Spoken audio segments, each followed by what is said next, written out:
ঘরে ঢুকতে গিয়ে থমকে দাঁড়ালো রূপম।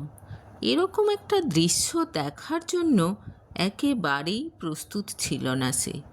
মুখ নিচু করে চেয়ারে বসে আছে মধুরিমা, আর তার পিঠে হাত বোলাচ্ছেন রূপমের বাবা আদিনাথবাবু।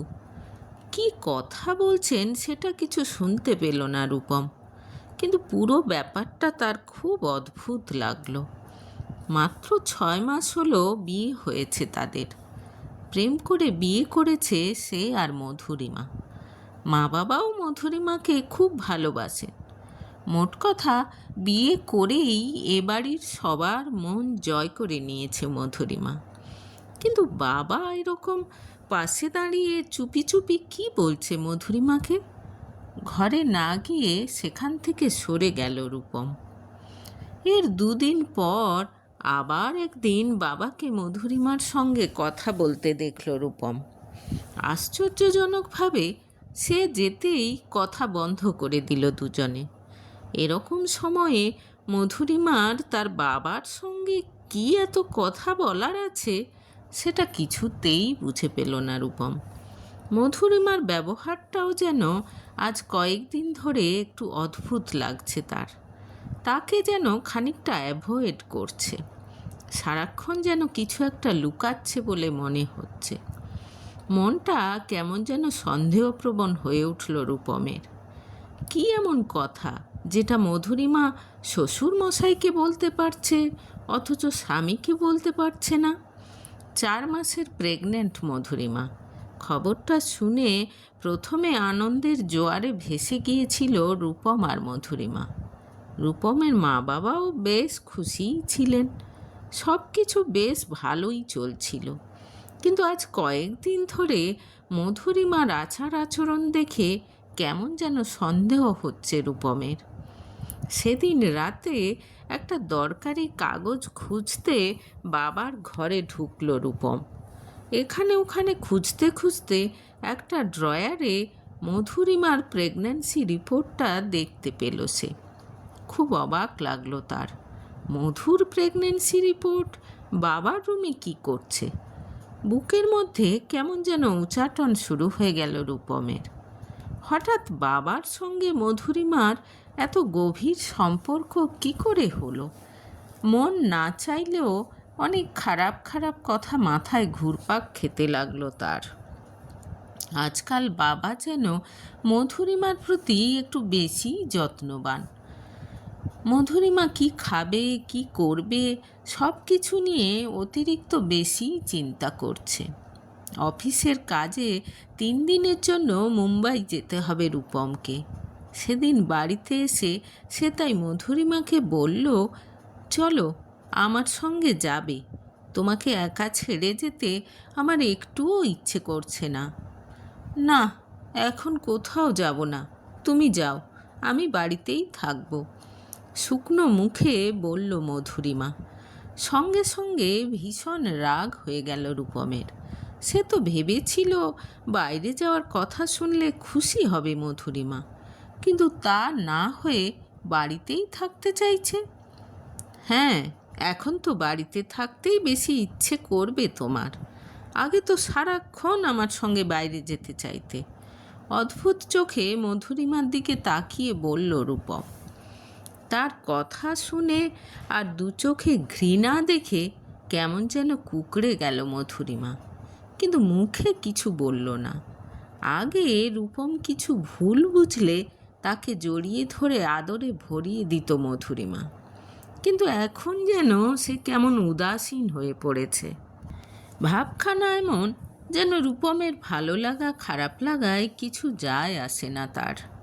রাগে দুঃখে অভিমানে সামনে থাকা ফুলদানিটা ছুঁড়ে ভেঙে দিল রূপম, কিন্তু মধুরিমার মধ্যে বিশেষ ভাবান্তর দেখা গেল না।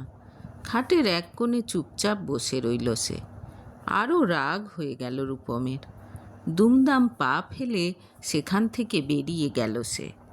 রাগের মাথায় একা যাওয়ার সিদ্ধান্ত নিয়ে নিল রূপম। যাওয়ার সময়েও সে খেয়াল করল মধুরিমা যেন কেমন চুপচাপ, গম্ভীর। ইচ্ছে করেই মুম্বাই গিয়ে কোনো ফোন করল না রূপম। আশ্চর্যজনকভাবে মধুরিমাও ফোন করল না রূপমকে। অভিমানে নিজেকে একেবারে গুটিয়ে নিল রূপম। তার প্রিয় মধু কি করে এরকম পাল্টে গেল কিছুতেই ভেবে পাচ্ছে না সে। এই তো কদিন আগেই সব ঠিকঠাক ছিল। মা হওয়ার আনন্দে সারা দিন কত খুশিতে থাকতো মধু, রূপমকে কত ভালোবাসত। 3 দিন পর বাড়ি ফিরে রূপম জানতে পারল মধুরিমা বাড়িতে নেই। সে নাকি বাড়ি ছেড়ে চলে গেছে। কাঁদতে কাঁদতে মধুরিমার লেখা একটা চিঠি দেখালো মা। আমি ভাবতেও পারছি না মধু এরকম করতে পারে। তোর কথাটা একবারও ভাবলো না? মার কথা শুনে স্তম্ভিত হয়ে বসে রইল রূপম।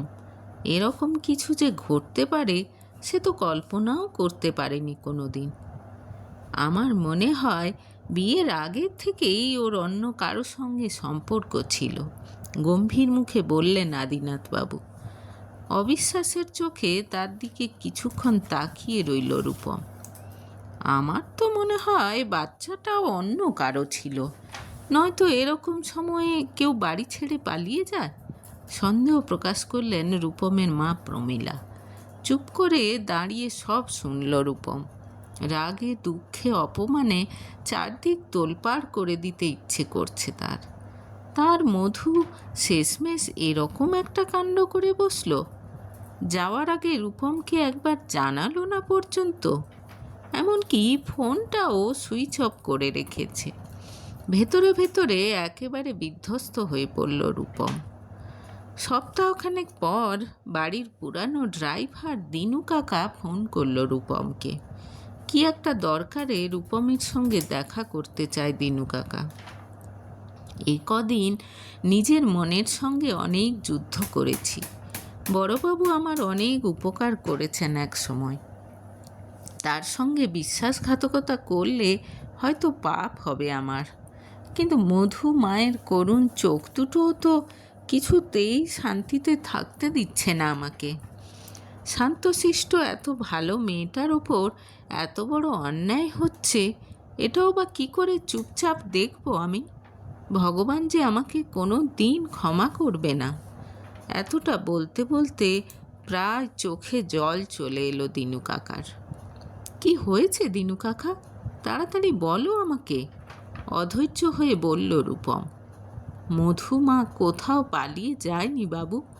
আপনার বাবা মা ওকে কোনো মেন্টাল হসপিটালে রেখে এসেছেন। দিনু কাকার মুখে কথা শুনে যার পর নাই অবাক হয়ে গেল রূপম। মা বাবা মধুকে মেন্টাল হসপিটালে রেখে এসেছে মানেটা কি? কেনই বা করবে তারা এরকম? মধু তো প্রেগনেন্ট, আর মা বাবাও তাকে যথেষ্ট ভালোবাসে। সেদিন রাতে মা বাবার সম্মুখীন হলো রূপম। কিছুতেই ছেলের সামনে ধরা দিতে চাইলেন না আদিনাথ আর প্রমীলা। শেষে রূপম যখন আত্মহত্যার ভয় দেখালো তখন বাধ্য হয়ে মুখ খুললেন তারা। মধুর পেটের সন্তানের জেনেটিক ডিসঅর্ডার রয়েছে। ওই বাচ্চা চাই না আমাদের, কিন্তু মধু কিছুতেই অ্যাবর্শন করাতে রাজি নয়। তুই ভাব, ওরকম একটা বাচ্চা নিয়ে কী করব আমরা, বললেন প্রমীলা। কিন্তু মায়ের কথা প্রথমে বিশ্বাস করতে পারল না রূপম। বাবার সামনে গিয়ে সন্দেহের চোখে তাকিয়ে থাকলো সে। তারপর বলল, আমার কিন্তু মনে হচ্ছে ব্যাপারটা অন্য কিছু, তাই না বাবা? তার মানে কি বলতে চাইছিস তুই? হতভম্ব হয়ে জিজ্ঞেস করলেন আদিনাথ। মধুর সঙ্গে কি এত গোপন সলা পরামর্শ করতে তুমি দিনরাত? কি কথা হতো তোমাদের মধ্যে? একরাশ ঘেন্না নিয়ে জিজ্ঞেস করল রূপম। এরপর বেশ কিছুক্ষণ বাদানুবাদের পর রূপম জানতে পারল ডাক্তার জানিয়েছে তার আর মধুরিমার সন্তানের মধ্যে জেনেটিক ডিসঅর্ডার দেখা দেওয়ার প্রবল সম্ভাবনা। টেস্ট করার পর খবরটা রূপমকে দিতে কুণ্ঠাবোধ করছিল মধু। এদিকে ডাক্তারবাবু যেহেতু আদিনাথের বন্ধু, তাই খবরটা তিনি আদিনাথকে দিয়ে দেন। হাজার বোঝানো সত্ত্বেও অ্যাবর্শন করাতে রাজি হয় না মধু। সেই সময় পরামর্শ করে আদিনাথ এবং প্রমীলা দুজনে মধুকে বোঝাতে থাকেন যে রূপম কথাটা জানলে খুব রাগ করবে, হতাশায় ভুগবে, হয়তো তাকে ডিভোর্স দিয়েও দিতে পারে। তারা তাই মধুকে ভালো জায়গায় রেখে আসবেন আর চিকিৎসা করাবেন, যাতে সে সুস্থ বাচ্চার জন্ম দিতে পারে। নিরুপায় হয়ে রাজি হয়ে যায় মধু, আর সেই চিঠিটা প্রমীলা নিজে লেখেন মধুরিমার হাতের লেখা নকল করে। রূপম যে বাবাকে মধুর পিঠে হাত বোলাতে দেখেছিল, তখন আসলে মধুকে সান্ত্বনা দিচ্ছিলেন আদিনাথ। মাথা নিচু করে আদিনাথ জানালেন যে মধুর বিশ্বাস জিতে তারপর তাকে বাড়ি থেকে অন্য জায়গায় নিয়ে যেতে সক্ষম হন তারা। ছি, আমি ভাবতেও পারছি না যে তোমরা আমার মা বাবা। এত নিষ্ঠুর তোমরা, কি করে পারলে এরকম করতে? ঘৃণা ঝরে পড়ল রূপমের গলায়। শোন বাবা, আমরা যা করেছি তোর ভালোর জন্যই করেছি। ওরকম একটা বাচ্চা কি করে মুখার্জি বাড়ির উত্তরাধিকারী হবে বল? রূপমকে বোঝাতে যান তার মা। তাছাড়া ওরকম একটা বাচ্চাকে নিয়ে সারা জীবন কত ভুগতে হবে তোকে বলতো? মধু অবুঝ হতে পারে, তুই তো আর অবুঝ নয়, বললেন রূপমের বাবা। না, আমি একদম অবুঝ নয়। তাই আমি এখনই মধুর কাছে যাব, ওকে ফিরিয়ে নিয়ে আসব, জানিয়ে দিল রূপম। মনে রেখো, তাহলে কিন্তু তোমাকে আমরা সম্পত্তি থেকে বঞ্চিত করব। কারণ ডাক্তার জানিয়েছে মধু যতবারই কনসিভ করুক না কেন, বাচ্চার এই ডিসঅর্ডার থাকবে। গম্ভীর গলায় বললেন আদিনাথ। তোমার সম্পত্তির কানাকড়িও আমি চাই না বাবা। আমি মধুকে নিয়ে সুখে শান্তিতে থাকতে চাই, জোর গলায় জানিয়ে দিয়ে বাড়ি থেকে বেরিয়ে এলো রূপম। এরপর দিনু কাকার বলা মেন্টাল হসপিটালে গিয়ে মধুর কোনো খবর পেল না রূপম। হসপিটালের কেউই তাকে কোনো খবর দিতে রাজি নয়। সে বুঝতে পারল বাবা টাকা দিয়ে সবার মুখ বন্ধ করে রেখেছে। প্রায় মাস দুয়েক পর অনেক কাঠখড় পুড়িয়ে পুলিশের সাহায্যে অন্য শহরের মেন্টাল হসপিটাল থেকে মধুকে উদ্ধার করল রূপম। ততদিনে মধুর মানসিক অবস্থা সত্যিই খারাপ হওয়ার মুখে। রূপমকে দেখে হাউমাউ করে অনেক কাঁদল সে। ফিরে এসে একটা বাড়ি ভাড়া নিয়ে থাকতে শুরু করলো রূপম আর মধু। সেরা সেরা ডাক্তারের কাছে মধুর ট্রিটমেন্ট শুরু করলো রূপম।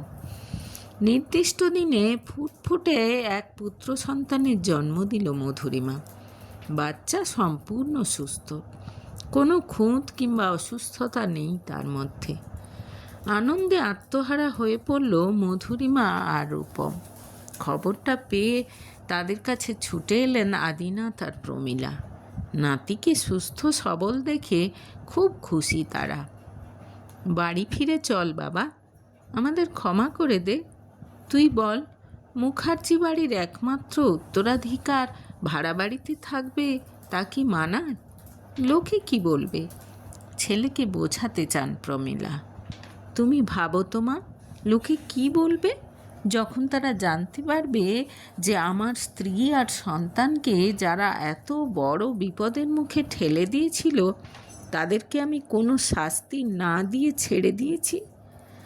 নির্বিকার মুখে জিজ্ঞেস করল রূপম। তার কথা শুনে মাথা নিচু করে নিলেন আদিনাথ আর প্রমীলা। ছেলে যে কিছুতেই আর তাদের ক্ষমা করবে না বুঝতে পেরে একসময় গুটি গুটি পায়ে বেরিয়ে গেলেন তারা।